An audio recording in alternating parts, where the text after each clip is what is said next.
வணக்கம். இது on time செய்திகள். ஈரான் எல்லையில் நள்ளிரவில் நடந்த விபரீதம். ஈரானின் கடலோர மாகாணமான புசஸ்ரிஸில் ஊடுருவிய பகமை போக்குடைய விசித்திர வானூர்தியொன்றை ஈரானிய வான் பாதுகாப்பு படையினர் நடுவானில் இடைமறைத்து வெற்றிகரமாக அழித்துள்ளதாக ஈரானிய ஊடகங்கள் அவசர தகவலை வெளியிட்டுள்ளன.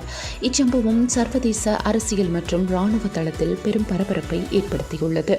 இதுகுறித்து ஈரானின் அரை அதிகாரப்பூர்வ செய்தி நிறுவனம் வெளியிட்டுள்ள அறிக்கையில், இன்று இரவு நிகழ்ந்த இந்த வான்வெளி சம்பவம் ஈரானிய வான் எல்லைக்குள் அத்துமீறி நுழைந்த பகமை நாட்டின் வானூர்தியை ஏவுகணைகள் மூலம் முற்றாக அளிக்கப்பட்டுள்ளது என ஜெஹம் மாவட்டத்தின் ஆளுநர் மசூத் தங்கேஸ்தானி தெரிவித்துள்ளார்.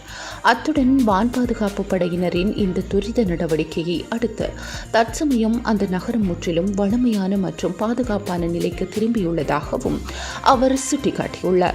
இந்த அதிரடி இடைமறிப்பு தாக்குதலானது கடந்த சில மணி நேரத்திற்குள் அரங்கேறியுள்ளதாக ஈரானின் உத்தியோகபூர்வ அரச ஒலிபரப்பு சேவை உறுதிப்படுத்தியுள்ளது என அல் ஜசீரா செய்தி வெளியிட்டுள்ளது. நன்றி.